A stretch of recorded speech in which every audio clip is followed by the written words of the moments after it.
आज हमारा जो लेक्चर होने वाला है वो होने वाला है with respect to preamble of constitution से, ठीक है, जिसको हम क्या कहते हैं, प्रस्तावना कहते हैं। ठीक, तो जो प्रिएम्बल है वो क्या है, वो संविधान का पहला पेज है। जब आप संविधान को खोलेंगे तो सबसे पहले आपको जो दिखेगा वो क्या दिखेगा, वो प्रिएम्बल दिखेगा। ठीक है, प्रिएम्बल को हम क्या कहते हैं, प्रस्तावना। बेसिकली ये प्रिएम्बल की अगर हम हिस्ट्री के बारे में बात करें तो एक शब्द आता है ऑब्जेक्टिव रिजोल्यूशन। जब हम संविधान के गठन की बात कर रहे थे तब हमने ये पढ़ा था कि नेहरू जी ने ऑब्जेक्टिव रिजोल्यूशन पास किया था कॉन्स्टिट्यूएंट असेंबली में या संविधान सभा में।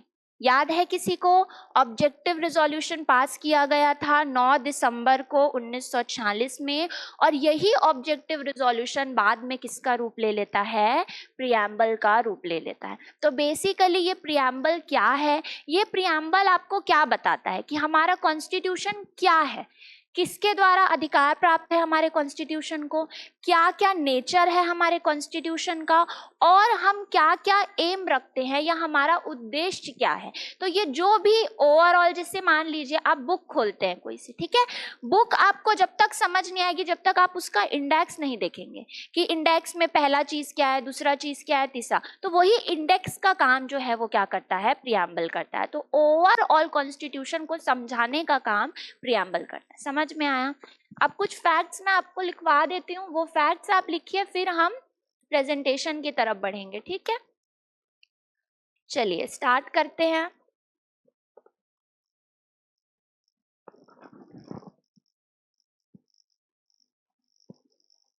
प्रिएम्बल, या हम इसको हिंदी में क्या कहते हैं, प्रस्तावना।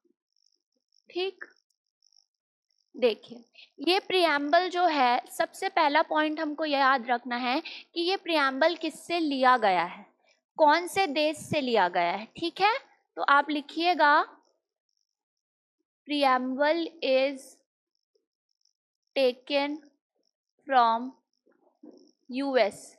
ठीक है, मतलब जो प्रस्तावना है वो कहाँ से लिया गया है, यूनाइटेड स्टेट्स या अमेरिका से लिया गया है, अमेरिका से लिया गया है। ठीक, अमेरिका से इसका जो प्रावधान है प्रिएम्बल का वो अडॉप्ट किया गया है हमारे कॉन्स्टिट्यूशन में। ठीक है, जो प्रिएम्बल है वो क्या क्या चीजें एक्चुअली में आपको बताता है। सबसे पहले एक वर्ड याद रखिएगा या एक पर्सन का नाम याद रखिएगा, N.A. पालखीवाला। ठीक है, N.A. पालखीवाला, इन्होंने प्रिएम्बल को क्या बोला,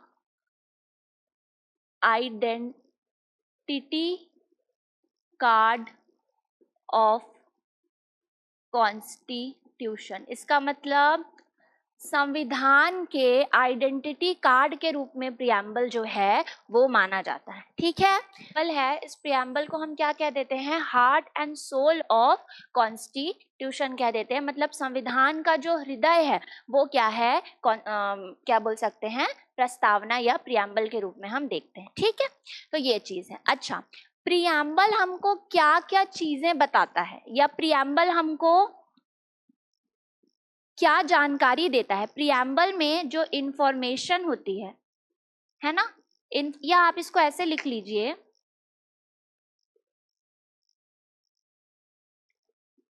इंफॉर्मेशन कंटेन्ड इन प्रिएम्बल। मतलब प्रस्तावना में कौन कौन सी जानकारियां जो हैं वो निहित हैं, या क्या क्या चीजें प्रिएम्बल हमको बताता है। सबसे पहले सोर्स बताता है कि हमारे संविधान का सोर्स क्या है।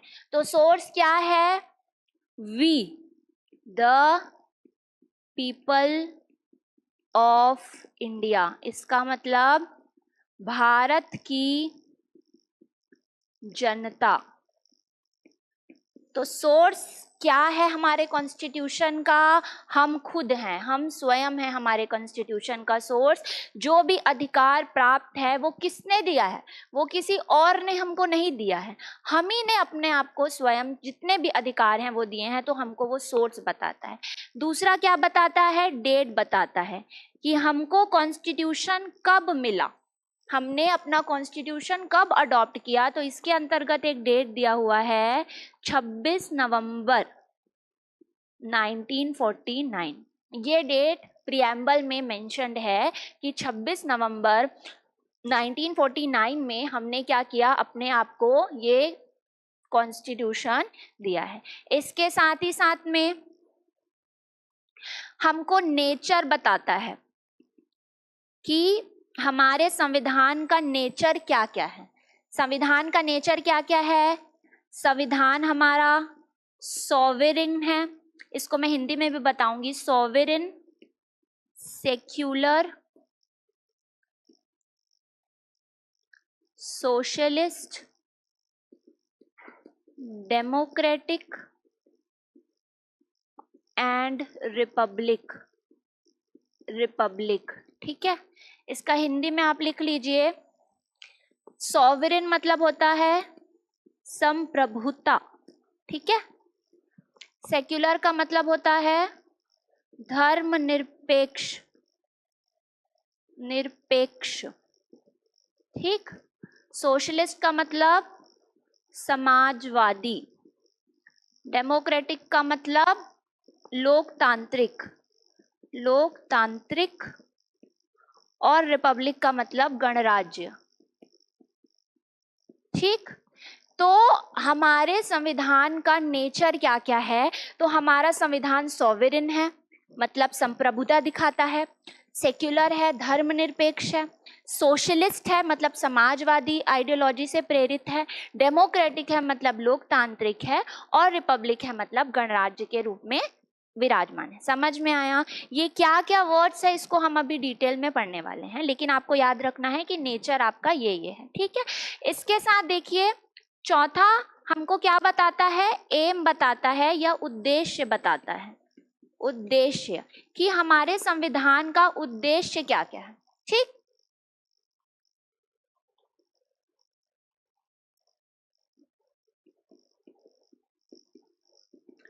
Justice, liberty, equality, fraternity.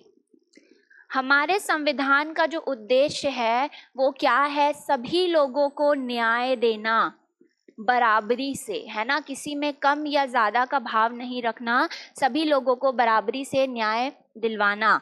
Liberty का मतलब होगा स्वतंत्रता, ठीक। स्वतंत्रता बेसिकली क्या, ऐसा नहीं बोल सकते आप कि you are allowed to do murder of any person, इसको हम स्वतंत्रता नहीं बोलेंगे। You are allowed to do और you are allowed to take right of any person, किसी का अधिकार नहीं छीन सकते आप, किसी का अहित नहीं कर सकते। स्वतंत्रता का मतलब अपने खुद के डेवलपमेंट के लिए आप जो है कार्य करने में सक्षम है। समझ में आया? तो इसका मतलब होता है स्वतंत्रता। इसका मतलब होता है समानता, मतलब इक्वालिटी। इक्वालिटी कितने तरीके की? सोशल इक्वालिटी होनी चाहिए, पॉलिटिकल इक्वालिटी होनी चाहिए, है ना, इकोनॉमिक इक्वालिटी होनी चाहिए। ये हम अभी और अच्छे से डील करेंगे, अभी सिर्फ बेसिक समझ लो।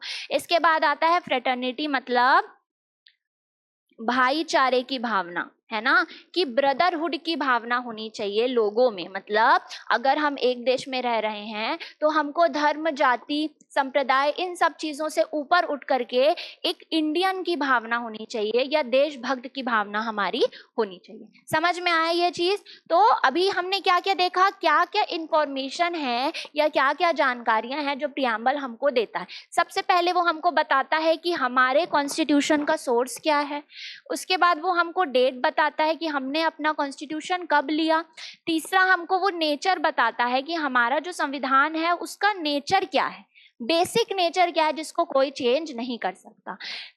चौथा हमको ये बताता है कि हमारे संविधान का उद्देश्य क्या है। समझ में आया इतना? लास्ट हमको याद रखना है कि अब जो प्रियम्बल है, ठीक है, प्रियम्बल है, प्रियम्बल में चेंजेस हो सकते हैं क्या? कॉन्स्टिट्यूशन अमेंडमेंट के द्वारा क्या प्रियम्बल में चेंजेस किए जा सकते हैं? आप बताइए, किए जा सकते हैं? आप लोग बोल रहे हैं नहीं किए जा सकते, है ना? ठीक है, एक बार चेंज किया गया है, है ना। तो प्रियम्बल में चेंज करा जा सकता है, परंतु हमको बेसिक स्ट्रक्चर का वॉयलेशन नहीं करना है। बेसिक स्ट्रक्चर एक अलग से चैप्टर है, वो मैं आपको बताऊंगी। अभी आप ये समझ लीजिए कि संविधान है, संविधान का एक ढांचा है, बेसिक चीजें हैं संविधान के अंतर्गत, जैसे फंडामेंटल राइट है, जैसे जस्टिस है, लिबर्टी है, इक्वालिटी है। इन सब चीजों को हम नहीं बदल सकते। थोड़ा मोड़ा फेरबदल ठीक है, लेकिन आप पूरे संविधान के ढांचे को ही बदल दोगे तो वो सही नहीं रहेगा। फॉर एग्जाम्पल जैसे ह्यूमन है, ह्यूमन का एक ढांचा होता है ना, हाथ होता है, पैर होता है, हेड होता है ना, बॉडी स्ट्रक्चर होता है। तो हम ह्यूमन के थोड़े मोड़े चेंजेस कर सकते हैं, फॉर एग्जांपल ऑपरेशन के थ्रू हमने यहाँ से हड्डी यहाँ जोड़ दी, ये कर दी वो, लेकिन हम पूरे ढांचे को नहीं बदल सकते, नहीं तो वो ह्यूमन नहीं रहेगा। एग्जैक्टली वही चीजें यहाँ बोली गई है कि हम संविधान में बदलाव तो कर सकते हैं, लेकिन जो संविधान का मूल ढांचा है या बेसिक स्ट्रक्चर है, हम उसको बदलाव उसका नहीं कर सकते। तो प्रियम्बल भी बेसिक स्ट्रक्चर का पार्ट है, ये हमको याद रखना है। जब हम बेसिक स्ट्रक्चर पढ़ेंगे तो हमको समझ में आएगा कि preamble is also the part of basic structure which can not be changed. पूरी तरीके से उसको हम बदल नहीं सकते, परंतु थोड़े मोड़े अमेंडमेंट्स बेहतरी के लिए हम इसमें कर सकते हैं। तो प्रियम्बल में सबसे पहली बार और सबसे अभी तक आखिरी बार एक ही बार अमेंडमेंट हुआ है, कॉन्स्टिट्यूशनल अमेंडमेंट एक्ट, या हम इसको 42nd ऐसे लिख लीजिए,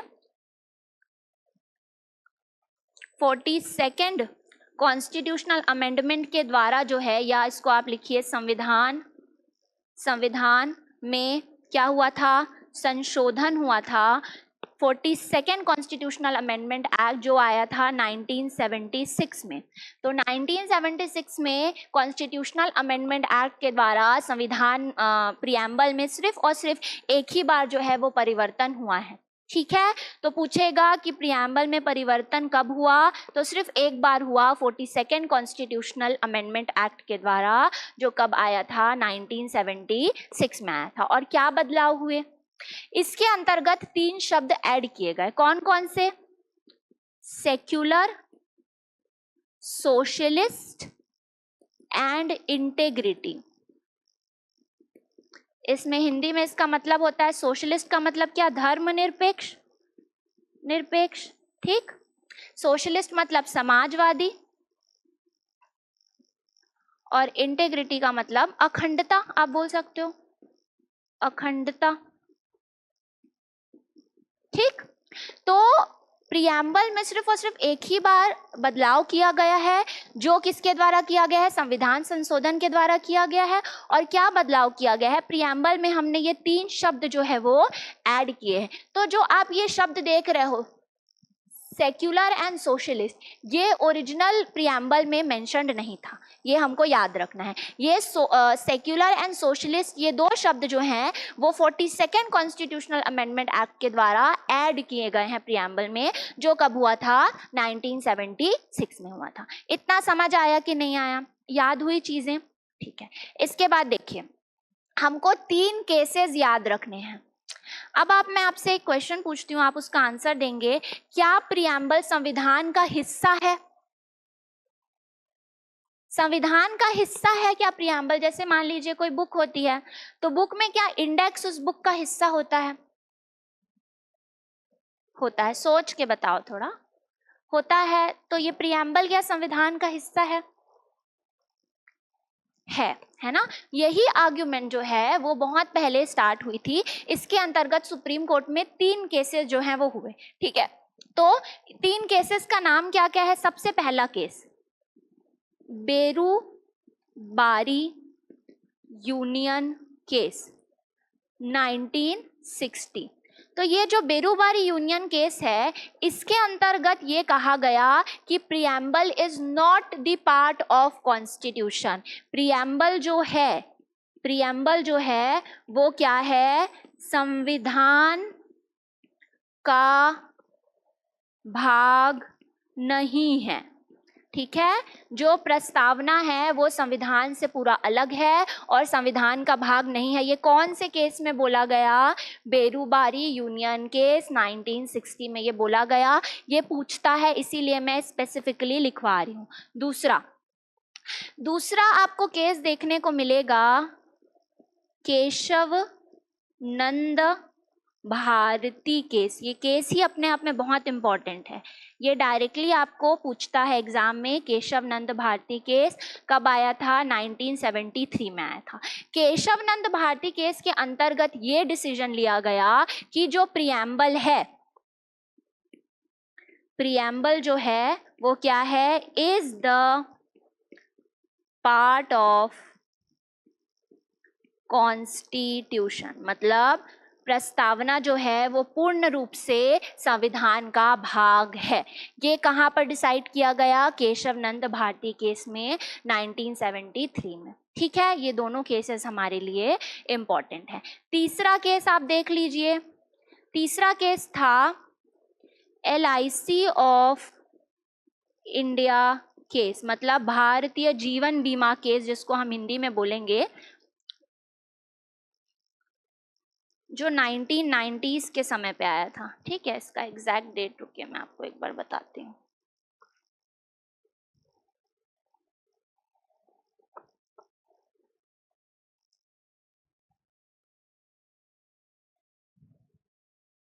नाइनटीन 1995 में आया था। ठीक है, लिखिए इसको आप, 1995 में आया था ये, 1995 में। तो जो LIC ऑफ इंडिया केस है वो कब आया था? 1995 में आया था।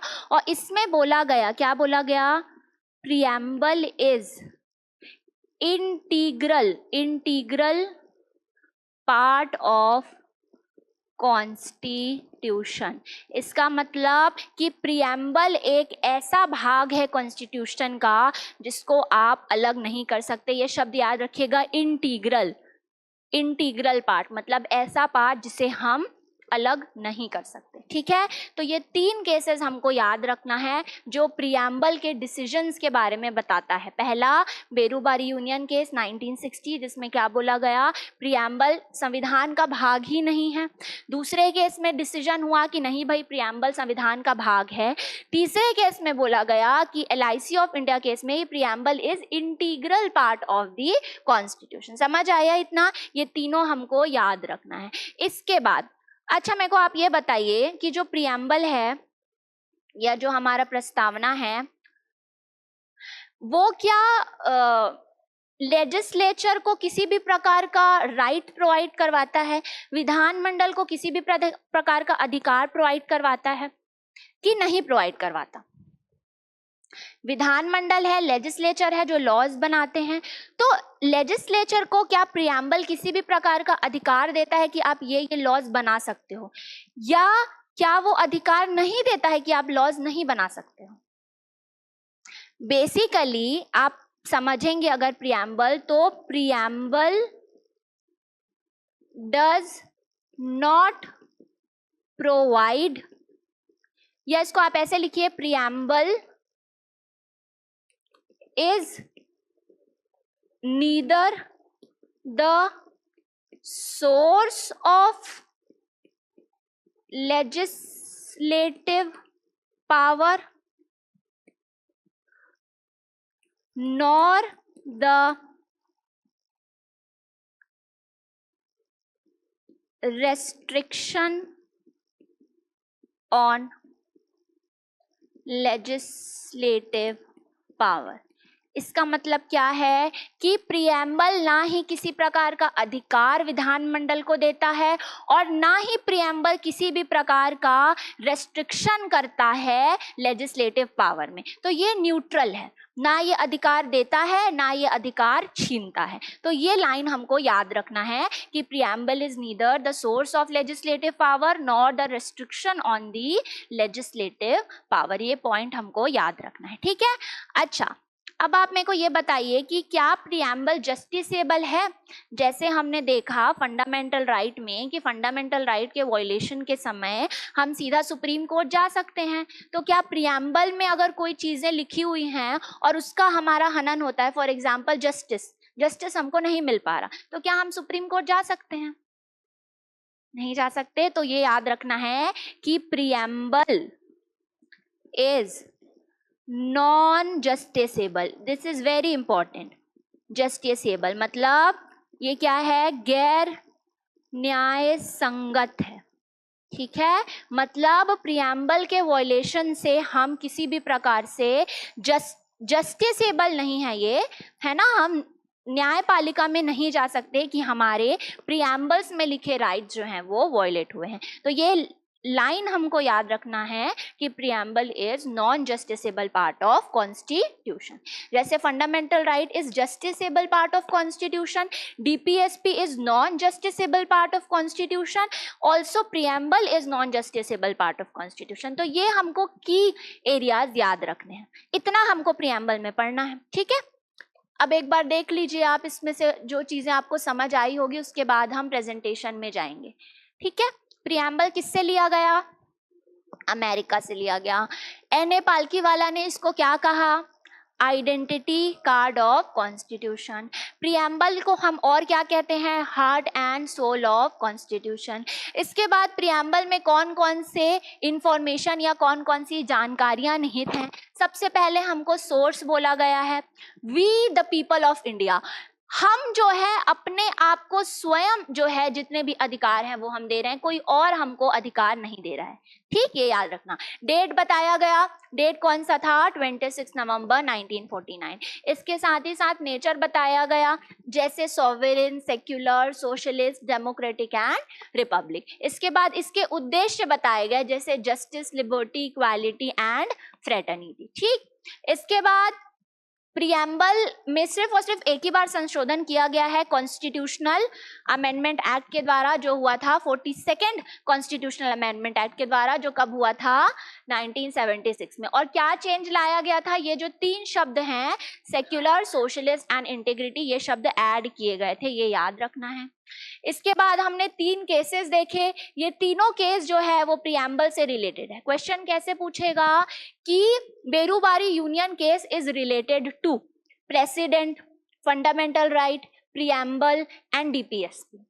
समझ आया क्वेश्चन कैसे पूछेगा? तो आपको फिर इसमें प्रियम्बल टिक करना है, ठीक है। तो प्रियम्बल के लिए 3 केसेस, बेरूबारी यूनियन केस जिसके अंतर्गत बोला गया preamble is not the part of constitution, Kesavananda Bharati case, preamble is the part of constitution, LIC of India case, preamble is integral part of constitution, ठीक है। इसके बाद देखिए, प्रियम्बल में प्रियम्बल ना ही किसी प्रकार का सोर्स है, ना ही रेस्ट्रिक्शन है किसी भी प्रकार के पावर में। विधानमंडल का जो भी पावर होगा वो ना प्रियम्बल देता है और ना वो उनसे छीनता है। इसके बाद लास्ट देख लीजिए कि preamble is non justiciable part of constitution.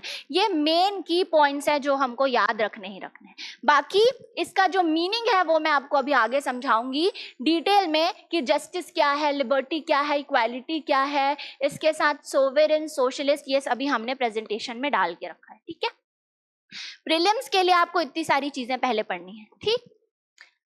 चलो अब हम देख लेते हैं हमारे प्रेजेंटेशन में, ठीक है। सबसे पहले समझिएगा इसको, Preamble is the introductory statement in the Constitution of India. It reflects the philosophy, objective and essence of Constitution. इसका मतलब कि प्रस्तावना जो है भारत के संविधान का क्या है? परिचयात्मक कथन है। मतलब ये इंट्रोडक्टरी डॉक्यूमेंट है जिससे हमको समझ में आता है कि हमारा संविधान क्या है, उसका रूप क्या है। संविधान के दर्शन, उद्देश्यों और सार को दर्शाता है। ओवरऑल जिस्ट को दर्शाने का काम हमारा प्रियम्बल करता है, ठीक है। इसके साथ देख लीजिए, यह भारत को एक संप्रभु मतलब सॉवरेन, ठीक है, समाजवादी मतलब सोशलिस्ट, धर्मनिरपेक्ष मतलब सेक्युलर, लोकतांत्रिक गणराज्य घोषित करता है। समझ में आया? घोषित करता है। और अपने सभी नागरिकों के लिए न्याय, स्वतंत्रता, समानता और बंधुता सुनिश्चित करता है। मतलब ये इंश्योर करता है equality, fraternity, justice and liberty. तो ये उनके उद्देश्य हैं। और ये जो ऊपर वाले लाइन हमने देख लिया, ये सभी क्या है? नेचर है कॉन्स्टिट्यूशन का, ठीक। समझ आया?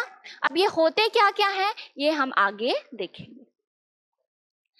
ये देखिए, ये पूरा आपको प्रियम्बल देखने को मिलेगा। इसमें हिंदी इंग्लिश दोनों में हमने ट्रांसलेट करने की कोशिश की है। मैं एक बार रीड कर देती हूँ पहले इंग्लिश को, ठीक है।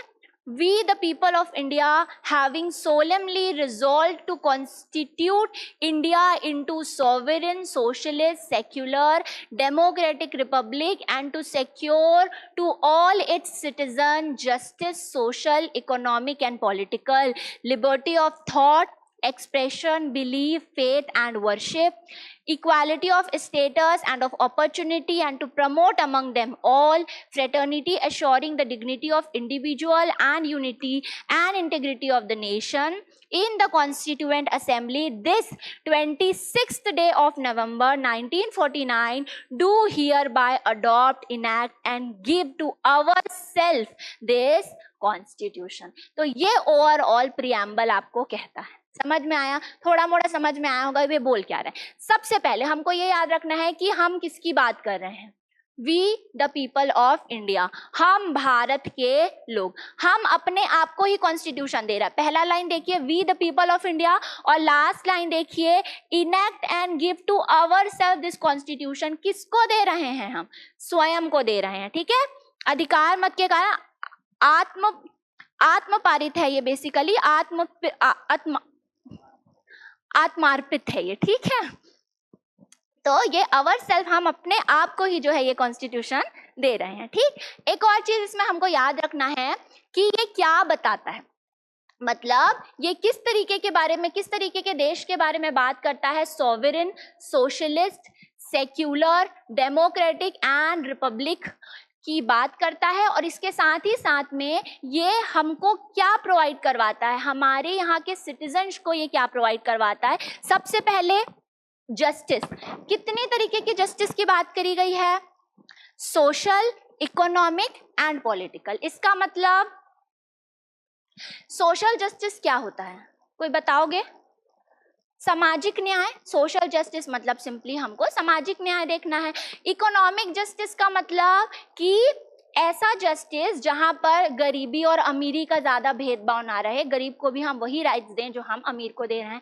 इसके साथ ही साथ में पॉलिटिकल जस्टिस, कि अगर मान लीजिए वोटिंग हुई है तो वो सही से हो, या कोई कैंडिडेट चुना गया है तो उसका जो प्रोसेस है वो सही हो, तो ये जो होगा वो पॉलिटिकल जस्टिस होगा। इसके साथ ही साथ में लिबर्टी मतलब स्वतंत्रता।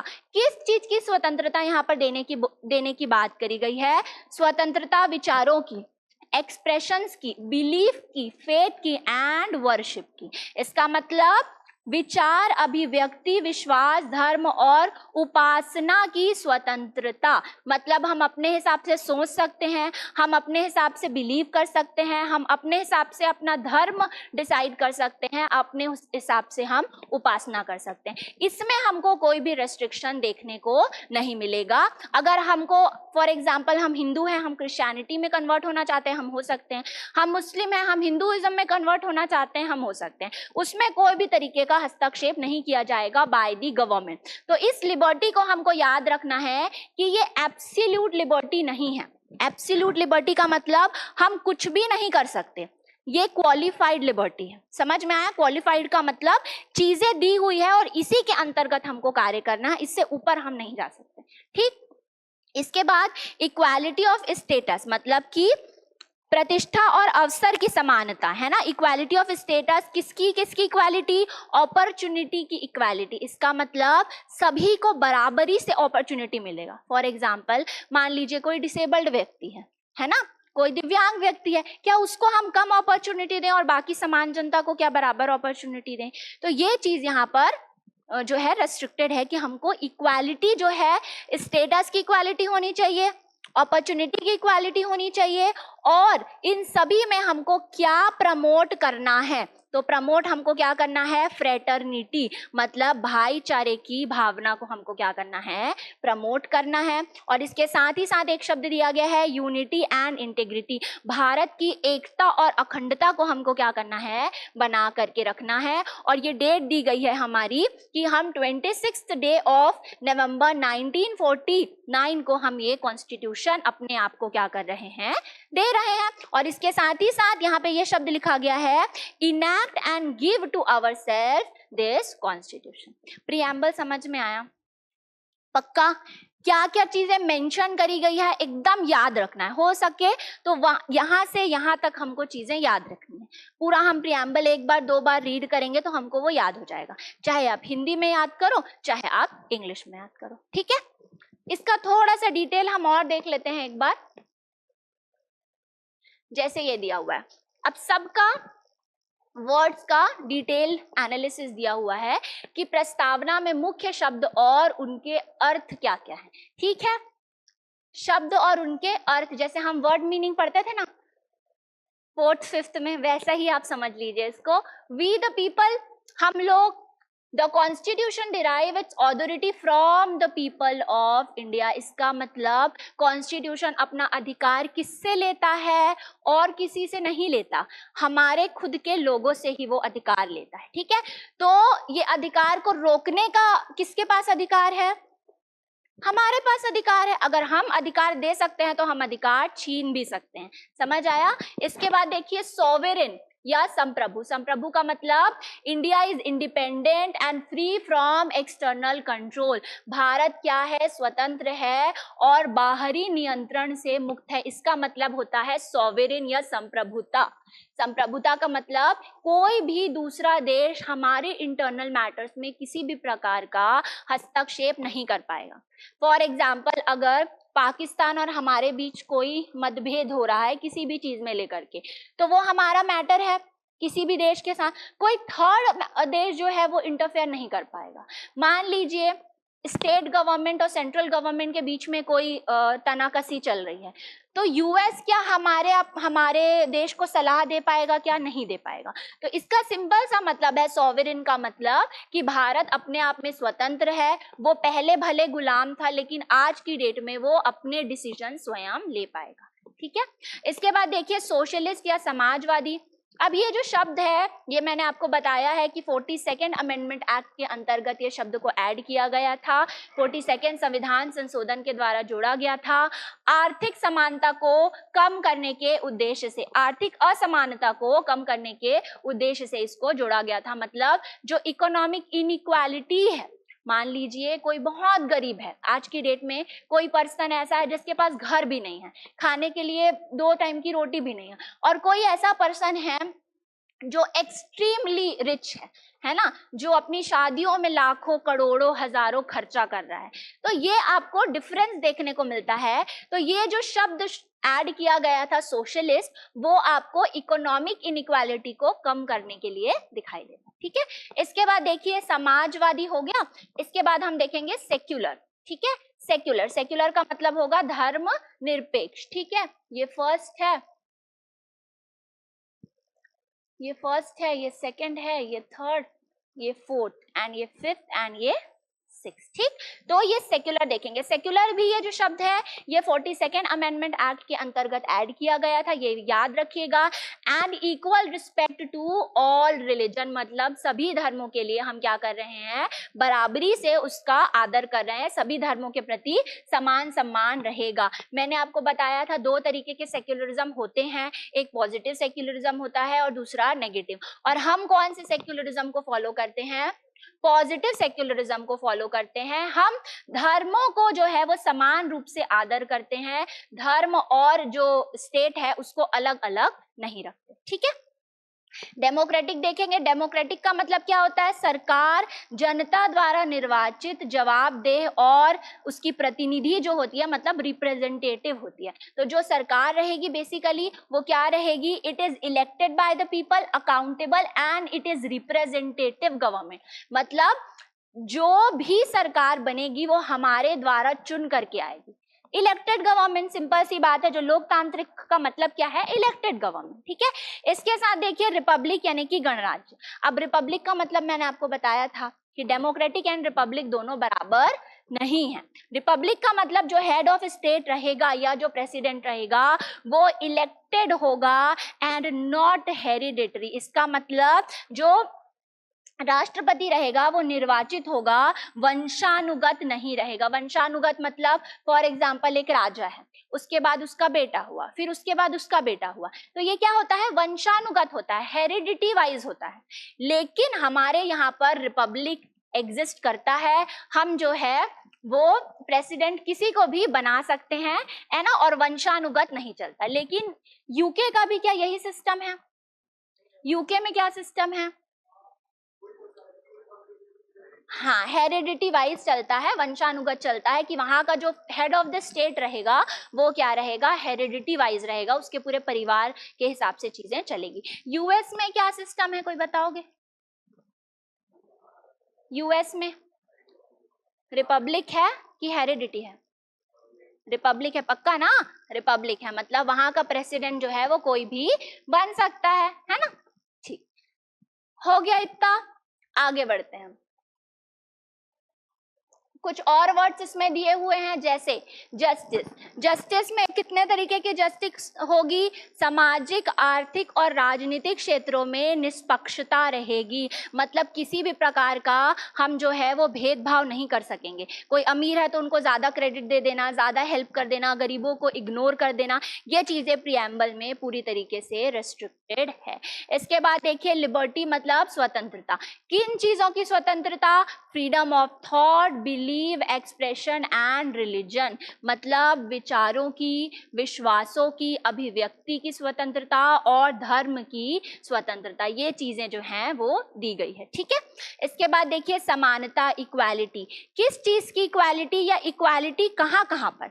तो equal treatment and opportunities for all citizen, सभी सिटीजन्स के लिए, चाहे वो कैसे भी रहे, गरीब रहे, अमीर रहे, निम्न जाति के रहे, उच्च जाति के रहे, डिसेबल्ड रहे, बहुत फिट रहे, सभी को हमको जो है वो समान रूप से नागरिक कंसिडर करना है। ठीक, फ्रेटर्निटी या बंधुत्व। फ्रेटर्निटी का मतलब spirit of brotherhood and unity, respect for dignity and integrity. इसका मतलब क्या कि भाईचारे और एकता की भावना, गरिमा और अखंडता के प्रति सम्मान, मतलब हम जो है वो भारत का विभाजन नहीं कर सकते। मैंने आपको बताया है India is what, union of state, तो ये शब्द कहीं ना कहीं इसको दर्शाता है कि हम जो है वो भारत को विभाजित नहीं कर सकते। It is not the federation of state but it is the union of state. समझ आया? ये वर्ड समझ आए? कौन कौन से शब्द हैं जो अमेंडमेंट के द्वारा लाए गए हैं, ये मैं आपसे पूछूंगी, याद रखिएगा। इसके बाद देखिए, ये वही चीजें जो मैंने आपको ऑलरेडी बता दी है। प्रस्तावना की कानूनी स्थिति क्या है, आज के समय में प्रस्तावना की लीगल स्टेटस क्या है, वो हमको देखना है। ठीक है, तो पॉइंट्स हम समझेंगे। इट इज नॉट इन्फोर्सेबल, इसका मतलब प्रीएम्बल इज नॉट जस्टिसेबल, हम इसको कोर्ट में इन्फोर्स नहीं कर सकते, या कोई भी प्रीएम्बल से रिलेटेड चीजें नहीं हो रही है तो हम वहां के लिए कोर्ट नहीं जा सकते, न्यायालय में लागू इसको नहीं किया जा सकता। इसके बाद देखिए, क्या ये संविधान का हिस्सा है? तो yes, held by the Supreme Court in Keshav Nand Bharati case, मतलब केशव नंद भारती केस 1973 में सर्वोच्च न्यायालय ने इसको बोला है कि हाँ भाई, प्रीएम्बल जो है वो क्या है, कॉन्स्टिट्यूशन का पूर्ण रूप से हिस्सा है। क्या यह अमेंड हो सकता है? ये क्वेश्चंस पूछे जाते हैं इसी तरीके से व्यापम में कि preamble can not be amended या preamble is the justiciable part of constitution. तो आपको पता होना चाहिए कि नहीं, ये स्टेटमेंट गलत है। समझ में आया?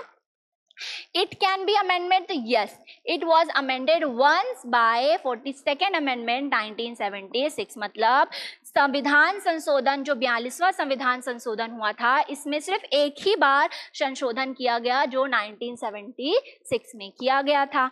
गाइडिंग स्पिरिट मतलब मार्गदर्शक आत्मा का काम करती है ये, act as a soul and key to understanding the constitution, पूरे संविधान को समझने के लिए क्या है, एक गाइडिंग लाइट या गाइडिंग स्पिरिट का ये काम करती है। ठीक है, आप लोग अपनी नींद पूरी करके आए करो यहाँ, है ना? 9 घंटे 10 घंटे सो के आए करो तो यहाँ नींद नहीं आएगी आपको। ठीक, चलो अब देखिए, इसमें इंपॉर्टेंट केसेस हमने ऑलरेडी डिस्कस कर लिया है इसको।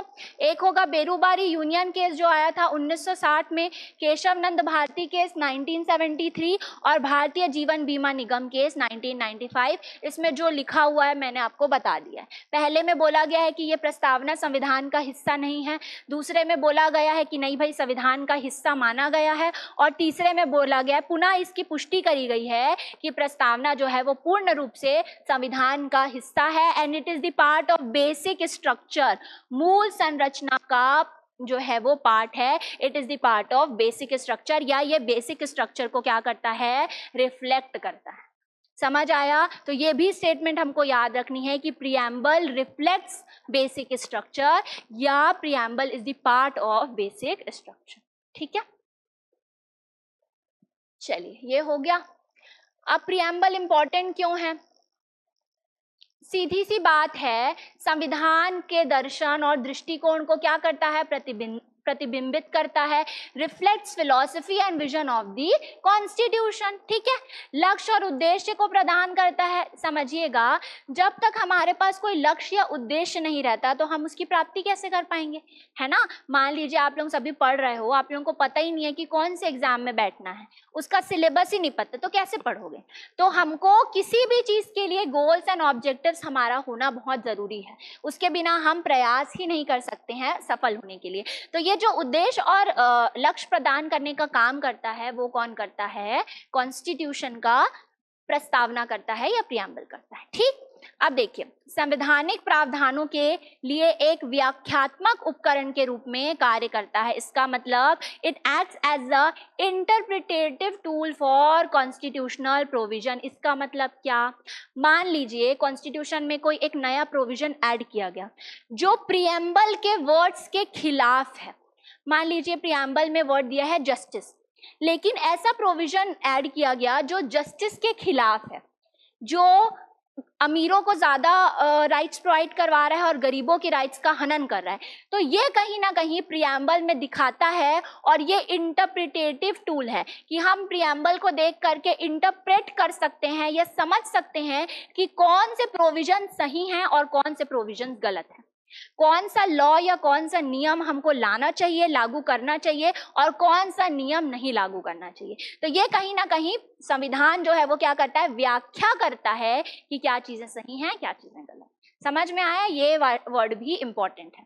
इसके बाद देखिए, विविधता में एकता सुनिश्चित करता है, मतलब it ensures unity in diversity. ठीक, समझ में आया? कोई डाउट है इसके अंतर्गत तो पूछिए, फिर मैं लास्ट में क्वेश्चंस पूछूंगी। देखिए, सिंपल सा माइंड मैप है, इसमें मेन वर्ड्स आपको देखने को मिल जाएंगे, है ना, कि सॉवरेन है, समाजवादी है, धर्मनिरपेक्ष है, लोकतांत्रिक है, एंड गणतंत्र या गणराज्य का आपको नेचर देखने को मिलता है। अच्छा, इसमें दो चीजें समझना, दो होता है, एक क्या होता है, रिपब्लिक होता है या गणराज्य होता है, और दूसरा क्या होता है, मोनार्की होता है। मोनार्की होता है या राजतंत्र, जिसको हम हिंदी में कहते हैं राजतंत्र। ठीक है, तो आपको याद रखना है कि दो तरीके से आपको नेचर देखने को मिलेगा किसी भी देश का, या तो वो रिपब्लिक रहेगा या तो वो मोनार्की रहेगा। तो इंडिया क्या है, रिपब्लिक है, और यूके क्या है, मोनार्क है। ठीक है, ये याद रखना। अब देखिए, अब यहाँ पर अगर हम सोशलिस्ट की बात करते हैं तो यहाँ पर जस्टिस की बात करी जा रही है। कौन कौन से जस्टिस, सामाजिक, आर्थिक और राजनीतिक, social, economical and political. Liberty की बात करी जा रही है, किस किस चीज़ की लिबर्टी होगी, थॉट्स की, फ्रीडम ऑफ एक्सप्रेशन की, फेथ की, बिलीफ की एंड रिलीजन की। इसके साथ समानता, तो हर चीज़ में समानता, स्थिति और अवसर में हम समानता की बात करते हैं। अच्छा, समानता का मतलब आप क्या समझते हो, इक्वालिटी मीन्स व्हाट, सबको बराबर अधिकार। ठीक है, मान लीजिए एक मैं आपको केस देती हूँ, ठीक है, रुकिए, ये थोड़ा सा आपके समझ को विकसित करने के लिए है और कुछ नहीं। मान लीजिए ये है, ठीक है, ये 4 लोग खड़े हैं, है ना, 1 2 3 4, ठीक है। एक बच्चा है सिर्फ 4 साल का, ठीक है, एक महिला है, है ना, एक बुजुर्ग व्यक्ति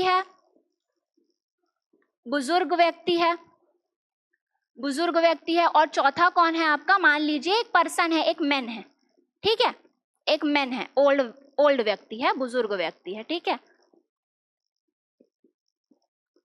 अब मेरे को बताइए, हमने सीढ़ियां दी, मान लीजिए यहाँ पे मैच चल रहा है, आरसीबी का मैच चल रहा है, ठीक है, फाइनल मैच देखे होगे सब, है ना, आरसीबी का मैच चल रहा है। अब आरसीबी के मैच में ये अलग अलग लोग हैं, एक 4 साल का बच्चा है, एक महिला है, एक बुजुर्ग है, एक मैन है, और सबको हमने सिर्फ और सिर्फ इतना ही जो है वो स्टेयरकेस दिया कि भाई आप यहाँ से कोहली को देख सकते हो। तो क्या ये समानता है? तो किसको समानता बोलेंगे, वही मैं पूछ रही हूँ। समानता हम जो है वो ऐसे नहीं बोलेंगे कि सबको इतना इतना दिया मतलब समान तो दे रहे हैं। हमको ये देखना पड़ेगा कि उनकी नीड्स क्या है, उनकी जरूरतें क्या है। मान लीजिए 4 साल का बच्चा वो कोहली को नहीं देख पा रहा है, तो हम क्या करेंगे, उनको बड़ा स्टेयरकेस देंगे, कुर्सी लगाएंगे उसमें कि भाई आप इसको देखो। महिला है तो महिला का हम देखेंगे कि एरिया सेफ है कि नहीं है, भगदड़ तो नहीं हो रही है, तो वो हम यहाँ पर देखेंगे कि उनको कितने की जरूरत है। बुजुर्ग व्यक्ति है, बुजुर्ग व्यक्ति के लिए अलग से हम कोई अरेंजमेंट बताएंगे कि कोई भीड़ तो ना हो जाए, और मैन तो देख ही सकते हैं, है ना। तो इसको हम समानता बोलेंगे, ये हमारी समानता नहीं है। तो समानता को हमको समझना है, सबको बराबरी का अधिकार सही है पर उनके नीड्स के हिसाब से। समझ में आया ये चीज? ठीक है, चलो ये हो गया। इसके बाद में देख लीजिए यहाँ पर फ्रेटर्निटी या बंधुत्व की बात करी जा रही है। ठीक, लास्ट हमने देखा है फ्रेटर्निटी, है ना, बंधुत्व, डिग्निटी एंड यूनिटी की बात करी जा रही है, मतलब गरिमा और एकता की यहाँ पर बात करी जा रही है। ठीक,